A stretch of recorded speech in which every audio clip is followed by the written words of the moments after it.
perhaps the subject that's caused the most debate since underwater came out is hook bait placement, as in where should your hook bait be when your pellets start breaking down, etc. Now, in an ideal world, I would always say, and before underwater I'd have said this, cherry on the cake, hook bait on top of the feeder, perfect position, fish comes in to eat the pellets, sucks the hook bait in with the pellets.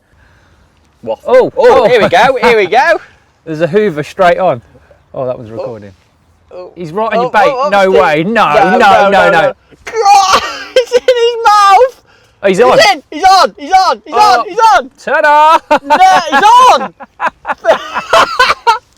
He'd been on for so long.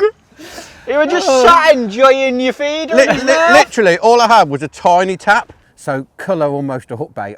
To a degree, I'd always believed that it was relatively immaterial. But having seen underwater, I cannot argue that obviously in clear water, a 6mm pink wafter was untouchable. The fish were literally coming in and taking the wafter before the pellets, which then goes to sort of suggest where does your hook bait need to be. Whoa, look at Here him he comes. wafting. From the right, I meant. He's massive. He's a big... Come on. Oh, You're right. him. Yes, Yes! Come on, Steve! Look at that! Oh, what? A 4-inch hook length for me is the optimum length. So that gives a bit of movement. The hook bait has to behave naturally. If a fish came in the swim, and there was a brilliant example of this in underwater too, and the hook bait didn't quite move as it expected, it bolted, it spooked. Any liners, Steve? No, and I'm quite tight on it because it's 45. Any liners, mate? No. No indication. Oh yeah, just had an indication. Oh, that's interesting. So that hook bait has to behave naturally.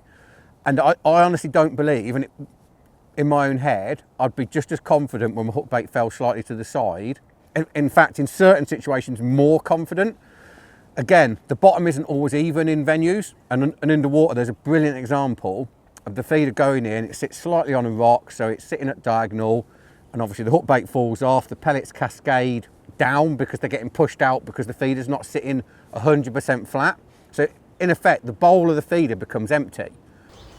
Lovely presentation, mate. Even with the 2-inch hook length. Bits dotted around as well. It's good. Little bug on it. Look. Oh, here you go. the big pair of lips coming in. Look at him. He's eating off the camera. He is eating off camera. Is he eating the camera? Yeah. He's licking the wiper blade.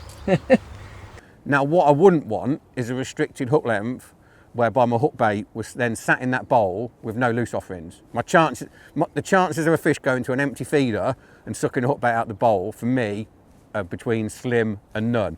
Whereas my hook bait actually follows the loose offerings, and I think that's really important, is the hook bait follows the loose offerings. So if the loose offerings are out and the hook bait's in amongst them, or even on the edge, those fish will come in, beeline, and suck in a particular colour if that's the colour they want on that water. Big pair of lips coming in. Dyson's back. Get ready, get ready. Go on then, Bobby! Yeah, You've got him. You've got him. Swimming You've away. got him. You've got him. So the big lesson for me was, yes, you need to load your feeder right, get it down to the bottom, but that hook bait has to behave naturally, 4-inch hook length, so your hook bait follows those pellets. So if a fish comes in, and there was numerous examples of this, fish comes in, I've loaded the feeder nice and hard, it's been out maybe 5, 6, 7 minutes, and something spooks it, whether it's my line or another fish in the swim, etc. It wafts its tail, empties the feeder. Pellets are still there, but they're not in the bowl of the feeder anymore. In that situation, if my hook bait is then stuck in that feeder, I'm probably got no chance of a bite.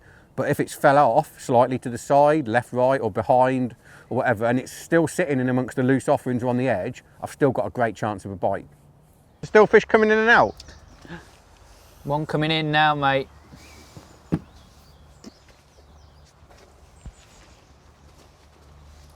Did he read your script? So come in, have a little go at the bait, totally missed it, and then now the feeder. And if you want evidence of these theories, when I tried the 2-inch hook length, I lost both fish. Now, the reason, I don't think that's coincidence, the reason I feel I lost both fish is because of the length of hook length. If you've got big carp feeding you swim, even a 6-pound carp has a big old mouth. So when it comes in, carp don't close their mouths on bait. So they don't go down to a feeder, close its mouth and get hooked straight away in the bottom lip. They don't bite on a bait like we would bite on a sandwich, for instance. They come in and they suck. So the hook bait has got to go, when they suck, that hook bait has got to go up inside its mouth a certain distance before all of a sudden it starts to realise something's wrong. And when it realises something's wrong, it tries to blow it out, basically starts to panic. And as it starts to panic and blow it out, the hook catches on the way out. Mate, that was amazing. He picked that Sorry up about him shouting at you. and carried your feeder. Literally, I even tried tightening up and still no movement Yeah, on the yeah. tip. He'd gone with the feeder. Yeah. But He swam off. must have come towards me. But he didn't, you know, like when you hook them, they shoot off. He was just like carried on swimming like nothing was happened. It's like they're not getting the hook in their mouth with Yeah. in my finger. That's 2 casts with a 4-inch, 2 brilliantly hooked fish, 2 casts with a 2-inch, a missed bite and a lost fish. Do you know what I'd do with them hook lengths? Bin 'em. Yeah. I don't think we need to try Amazing. that again. Now, if your hook length's too short, and I think this is what underwater backed up with the 2-inch hook length, they suck it in, it can't go in far enough. You know what I mean? 2 inches isn't enough, a long enough hook length.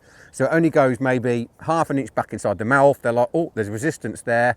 They try and blow it back out, and you catch them either just on the outside of the mouth or right in a tiny little fleck of skin. And then both fish are hooked on it. One got away with it before I could even pick the rod up. And the other one I played for 30 seconds and the hook pulled out. Oh, you got him. You've got him. You've got him. You've got him. And the other one. Mate. That's exactly what you said. There were 2 came in, 1 just nailed it. Yeah, that's what happens, isn't it? They just make a Might have mistake. problems this time. Oh, he's gone. Oh, you're joking.